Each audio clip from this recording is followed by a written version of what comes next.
Hey friends, it's Lark, back with another video. It's been a minute. I'm sorry. Would it really be me if I stuck to a strict upload schedule? No. Today I'm going to be talking about all the books that I read in March and April because I haven't uploaded anything since my February wrap-up. So you might want to grab like a drink or a snack. I have 10 books to talk about and I'm going to try to be as fast as possible, but just in case, you might want to get cozy. Also, I know that it's literally May now and warm, but I will be wearing a sweatshirt because it's comfy. First up, I do want to mention I forgot a book in my February wrap-up because I am stupid. And I forgot that I read Concrete Rose by Angie Thomas at the beginning of February. And I guess when I was planning my February wrap-up, I thought that I read it in January. I did not. I read it in February. It was very good. I listened to the audiobook. I listened to it in one day. I gave it 5 stars, of course. I really think that Angie Thomas just gets better with every book that she writes, and all of them have been 5 stars for me.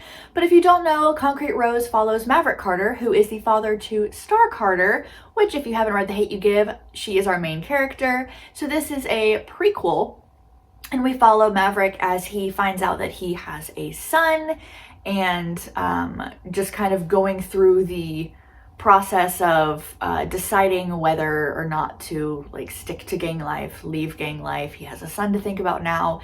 It's very fascinating to read about someone who never like has gone through that experience and never will go through that experience. Wow, was this book really important? And yeah, I definitely recommend it. Literally any of Angie Thomas's works, please pick them up if you haven't yet.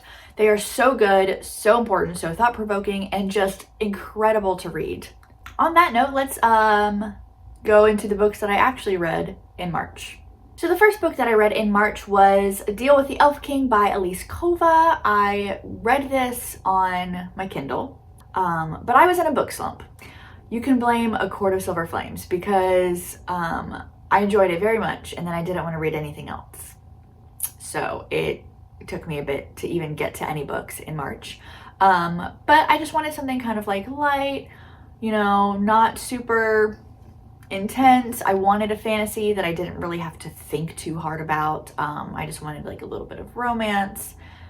So I picked this up. It actually wasn't what I was expecting. We follow a girl who is a human, and every about 100 years or so, the Elf King comes to claim a human bride, and it has to be the one human in town that actually has magic. She's supposed to be like trained up for this role, and 101 years have passed, and there's still no sign of the magic human queen. So he comes to just take a bride for himself, finds her, and she doesn't know that she has magic, and he whisks her away, and yeah, it was good. I enjoyed it. I ended up giving it about a 3.5. I mean, I basically kind of got what I wanted out of it. It was, you know, lighthearted. Was it the best writing that I've read? No. Was it entertaining? Yes. Definitely hooked me from the start. So, I mean, it accomplished everything that I needed it to. So while I definitely wouldn't recommend it to like hardcore fantasy fans or people who like really like deep romances or even like erotica, like this will not satisfy you. Very lighthearted, very like surface level fantasy, but I did enjoy it, and I think as a standalone slash series of standalones, if that makes sense, I think that it's very entertaining, and I mean it does what it set out to do. You know, it's not this amazing revolutionary novel, but it was fun and I enjoyed it. After that, I finally read Fellowship of the Ring. I can stop calling myself a fake fan now. It's okay. I've read Lord of the Rings. I've read the first book of Lord of the Rings. I will be eventually getting to the other books. In case you haven't watched any of my other videos, I have been a fan of Lord of the Rings basically my whole life because I grew up on the movies. I have the Hobbit hole tattooed on my leg, and I have not read the books. Therefore, I jokingly call myself a fake fan, even though like obviously anyone watching this who like may love the movies but never read the books, you're not a fake fan, I promise. It's just a joke that I make with myself. However, I really want to read the like source material because I love fantasy and I love reading, so like why wouldn't I want to pick this up if it like means so much to me as a movie series? it should mean so much to me as a book series. I really enjoyed this. I do think that like as time goes on and I venture a bit more into adult fantasy and revisit this, I do think that this will be a series that I love and appreciate more and more each time I reread it and as time goes on. I found it very hard to rate this just because, I mean, this kind of was the model for so many good fantasy series that we have nowadays. I mean, this really started a revolution in fantasy, basically. So like, I ended up giving it officially a 4.5 stars, but like, I don't know, it was very hard for me to rate this, and I only really gave it a rating because I'm trying to do a book spreadsheet this year with like all my statistics. So for myself and for statistics sake, I had to give it a rating. Everyone knows what this book is about. Do I really have to go into it? I'm very excited to get to the second and third books because I know that they're just gonna get better. But I mean, our story starts here. We meet, you know, so many great characters here. I will say, like, I wasn't expecting so many song breaks, but I'm not complaining. I just wasn't expecting so many. I know that there were a lot in The Hobbit, but like, holy crap, were there so many song breaks. But Tom Bombadil slaps harder than it should. I listened to the audiobook for this, and I did like read along with it quite frequently, but mostly listened to the audiobook, which is fantastic, by the way. Highly recommend, 10 out of 10 on that. So you get to listen to all the song breaks like being sung, and a lot of them do sound pretty much the same because the narrator can't just make up this, song. Anyway, Tom Bombadil slapped. This was very good. You should read it. The next book that I read, I'm so happy to have in my hands. I was debating on getting these for a long time, but that is Heartstopper Volume 1 by Alice Oseman. I have actually been following Alice Oseman's work for a long time now, several years. I discovered her, not like, you know what I mean. I found her back on Tumblr like forever ago and started reading Heartstopper online, and then followed it for a couple years. I haven't, I'm way behind. I haven't caught up in like at least a year or two, just because they started coming out physically and I figured I would just keep along with the series that way. But I finally went ahead and just bought this, and it's gorgeous. Heartstopper follows our main character, Charlie, and he was recently outed at school, so everyone kind of knows that he's the resident gay, if you will. And he's kind of dealing with like the aftermath of that a little bit. He's not too bothered by it, whatever, he's accepted it. But he becomes friends with our rugby lad, Nick, and it just follows their like blossoming friendship, kind of discovering yourself, discovering something that you didn't know about yourself, feelings, are they friends, do they get together, read and find out. It's so freaking cute. Like, Heartstopper literally is the most heartwarming and cutest graphic novel that I could recommend to you. I'm obsessed with it. I love it. It's so dear to me, and I'm just really excited to like have it physically because I was a fan of the webcomic for so long. So yeah, I'm really happy to have this, and you should read it because it's really good. Also, I gave this 5 out of 5 stars, in case that wasn't, pretty obvious. The last book that I read in March was A Sky Beyond the Storm by Sabaa Tahir. I finally finished the series. I did a reread of the first book earlier this year and was making my way through the audiobooks for the series because I never finished it, and the last book just came out. So, might as well. And I listened to it on audio. I think I already said that. It was so good. Wow, a lot happened. So obviously I can't tell you what happened in the last book of the series, but it's the 4th and final book to the Ember and the Ashes series, and that follows Laya, and she is what's called a scholar, and they're basically treated like slaves. They're like nothing. People assume they can't read or write. Like they're very, very, very low on the totem pole. And it's a Roman-esque inspired fantasy where the marshals are in charge, and they are like the best of the best go to this assassin school basically to become what they call masks. and it just kind of goes from there. There's a mask named Elias, and their paths cross, and it's very brutal. Probably the most brutal YA fantasy series that I've ever read. It's very, very good. It's fantastic. I gave the first 3 books 4 stars, but like, it's such a solid YA series. Like, it's not that they like blew me out of the water, but like, were very, very, very good. And I actually gave the 4th book 4.5 stars. It wasn't quite a 5-star for me, but 4.5 stars is still an extremely good rating.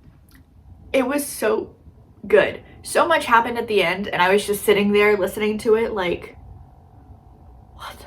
Like, oh my god, so much happening. If you like brutal fantasies and you like YA fantasies, please check this out. And if you're not sure if you like brutal fantasies, just check it out anyway. It'll be fine, I promise. It'll be fine.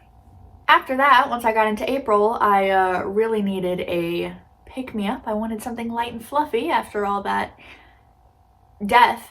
So I picked up volume 2 of Heartstopper. Read this, gave it 5 stars. It continues on with Charlie and Nick, and they're just the cutest little beans. I love them. The artwork is gorgeous as always. They went with a really good decision to like make the inside blue. I tried to find a page that didn't have any spoilers. So it's like blue and black and gray, so it's not like full color, because sometimes that can be like really amazing. I don't mind it. I love full color, but I know some people have expressed it like it's really distracting. And originally, like when Alice was putting it online, it was all just like black and gray. So I really like that they added in the blue, because I just feel like it fits with the themes of the story really well. It's like soft, a little somber, but like, I'm just obsessed. I'm obsessed. My copy of volume 3 is currently on its way to me in the mail, because I pre-ordered it. Which the UK already has volume 4 out now, and I don't even know when the US is gonna get it, so that sucks. But in my next wrap up, expect to see volume 3. This was great. 5 stars, of course. After that, I really just wanted to continue on with the trend of something light and fluffy and very gay. So I read The House in the Cerulean Sea. Oh man. All right, so you've heard about this book. I know that you have. This has been all over booktube. Like, there's no way you haven't at least heard of this book. I'm just repeating what literally everyone else is saying. Like, big gay hug, warm hug.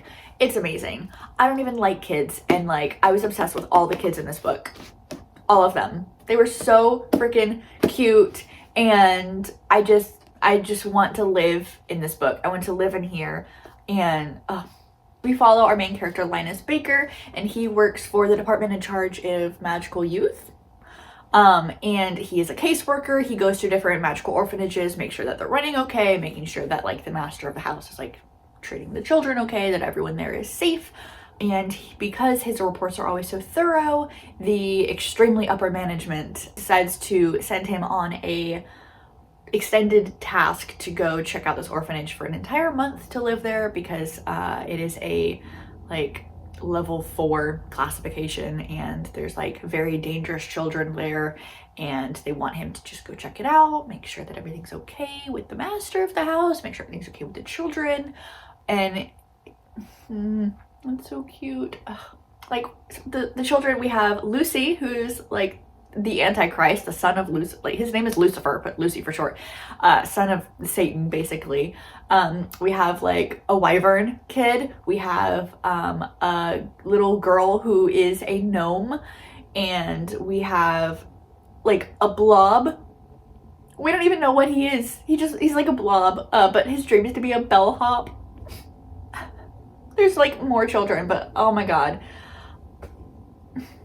I knew I had high expectations going into this book, so that made me a little bit nervous, because everyone was hyping it up, and I was like, what if I don't like it as much as they did?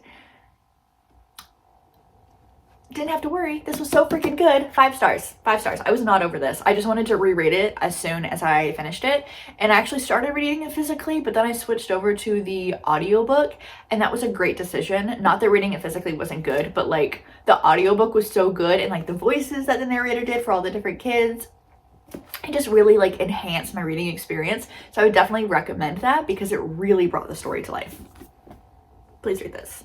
Also, the way that this was written kind of reminded me almost of like, and I hate comparing things to Harry Potter, but the style of writing almost reminded me of like an adult version of Harry Potter. Like just the actual like cadence of the writing and different like terms that are used kind of reminded me of it, which me saying that doesn't mean much because I never actually read all of the Harry Potter books. I only read the first 3. But I thought that was interesting, which is also interesting because the next book that I read was Nevermoor by Jessica Townsend, and it's Nevermoor, The Trials of Morgan Crow. And this book, I'm not going to compare it to Harry Potter because the only similarities really are that there is a child who isn't really wanted by their family and they get whisked away to a magical world. That's where the similarities stop. However, the way that I've been describing to people my feelings about the book, to people in real life, because you know that I haven't been making videos, is that this book was what I wanted out of Harry Potter. This book, it's a middle grade series. There's 3 books out now, and I believe it's going to be like a decently long middle grade series. I think there's going to be like 7 or 8 books, but I haven't actually looked at it for myself, so I'm just going based off my memory, which is not very good. But I read the first book, and literally it's what I wanted out of Harry Potter, because Harry Potter for me was very disappointing because I didn't read it as a kid, so I didn't have that like nostalgia tied to it. But this book was so good. It was whimsical, it was funny, it was like a little bit heart-wrenching, like you really felt for the characters. So basically our main girl, her name is Morgan Crow. She is what's called a cursed child, and basically anything that goes wrong in the place that she lives, people will blame her for it. Like, oh, you know, she told me good luck and then I broke my leg, so it's her fault. Things like that. And there's basically this event called The Bidding where different like businesses and schools can bid on students that are exceptional and kind of get them as like interns. And she goes with her dad, who I think is like the mayor or governor. He's somebody important. I can't look at the book for reference because I don't own it. I listen to it on an audiobook. But she goes with him even though she knows she's not going to get bid on. Spoiler alert, she ends up getting bid on and is whisked away to this world where she has to go through these trials to get into the Wonder Society. And her guardian, if you will, is just goofy and whimsical. How many times can I use the word whimsical? But I think that's what I love about middle grades, especially like fantasy-based middle grades, that they're always so whimsical and it's so fun. It's such a good time. I really recommend this book. Like, I don't read a ton of middle grade. Basically, I read Rick Riordan and that's kind of it. But like this book really made me want to read more middle grade because it was just so much fun, genuinely so much fun. Like I said, I listened to the audiobook and I gave it 4 stars. It was really good. I can't wait to read the second book. Hopefully I'll get to that soon, but I'm also currently listening to like 3 audiobooks right now, so you know, we'll see. Speaking of audiobooks, the next one I listened to was a reread for me, and that is King of Scars. If you don't know, Rule of Wolves just came out, and I started reading it but then realized that I didn't remember as much about this book as I thought I did because I read this like 2 years ago when it came out.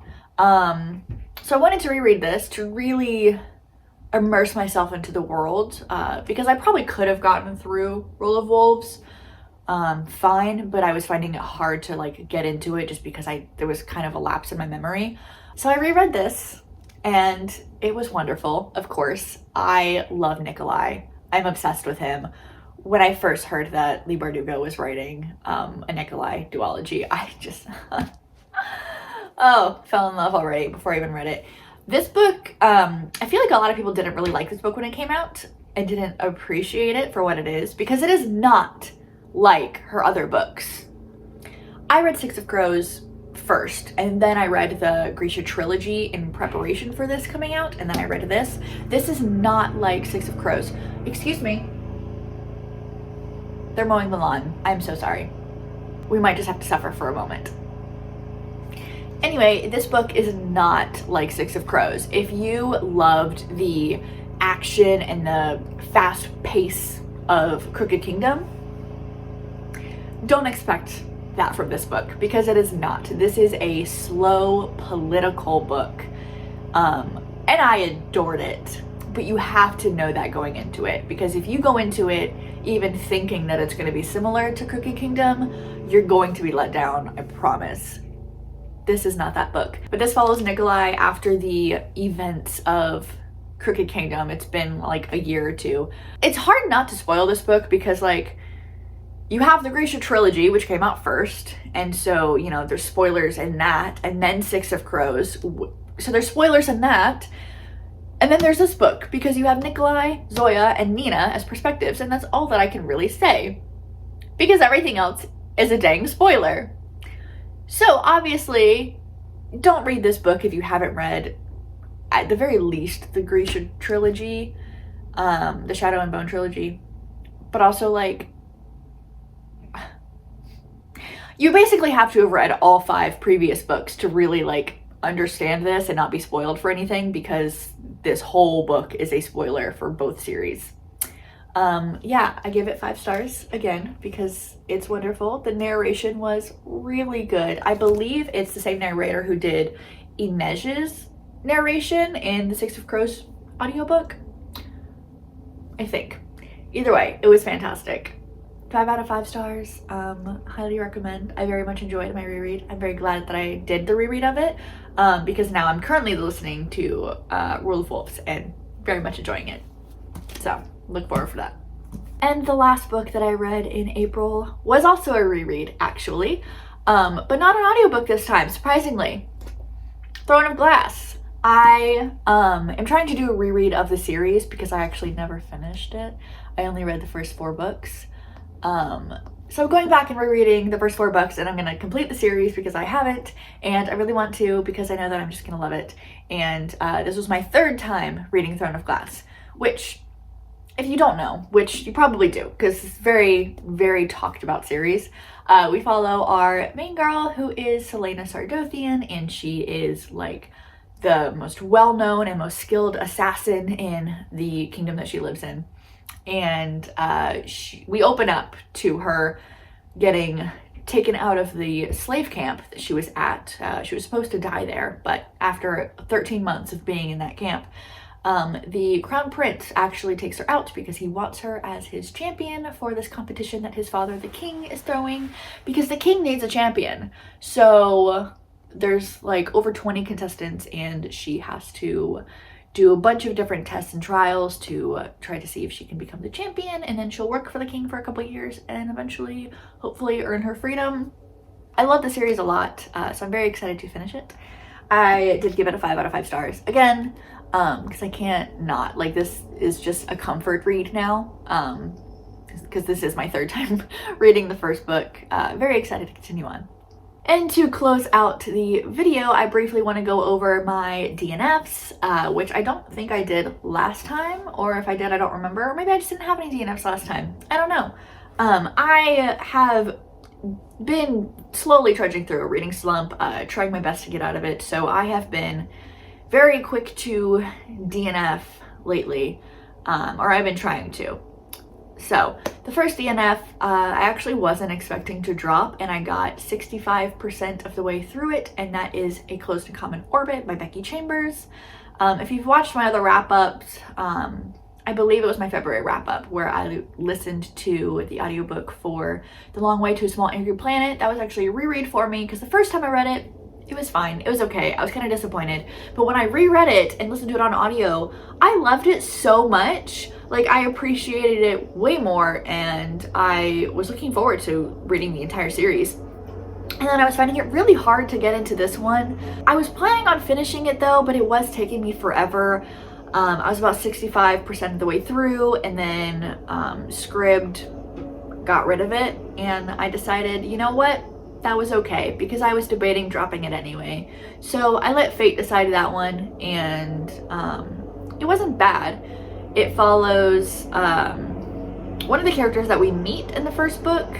This is a sci-fi novel. I always like refer to her books as slice of life sci-fi, but it's a series of spin-offs, if you will, and this one actually follows 2 characters that we meet in the first book. And I don't want to spoil the first book though, because one of the main characters is kind of a spoiler. But we basically follow like two women navigating space, and one is trying to kind of figure out how to exist. That's a really bad summary, but I don't want to spoil anything for the first book in case you want to read it, because like I do think it's a good series. I just don't think that it was for me, but I also don't read a lot of sci-fi, so keep that in mind. If the angle changed, my phone stopped recording because I ran out of storage, so we love that. New phone, less storage, which sucks. But at least I only have one more book to talk about, and that is Malice by Heather Walter. I need to stop taking book recommendations from Book Talk because I am just constantly led astray.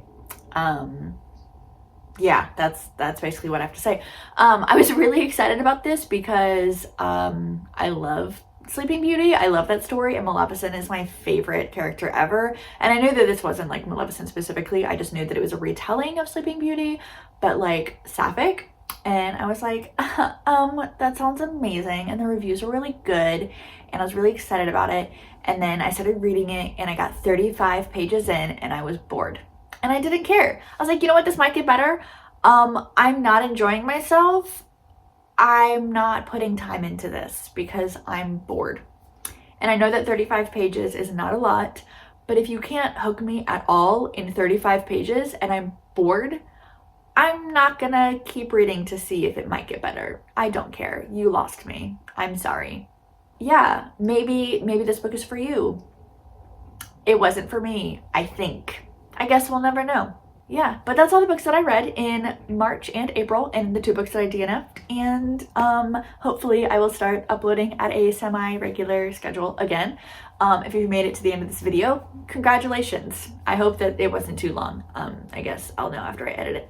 But yeah, I was struggling through a reading slump, was still being able to read a few things here and there, but overall just kind of struggling to get through books, and started a project at work. I've been planning stuff for like Pride Month coming up, and overall just wasn't really making filming a priority. I've been trying to make reading a priority again, so that's been taking up a lot of my time and mental energy. Yeah, but I really want to get back into filming again because I love booktube, and I always will love booktube. And I want to try to keep this going for as long as I can. So yeah, if you made it to the end of this video, thank you for watching. I know it was kind of a mess because I'm not back into the groove of filming yet, so it's fine. Leave a mushroom emoji if you made it this far, featuring my little baby mushroom and my really big mushroom that I have here that you can't see. Thank you so much for watching, and I'll see you next time. Bye.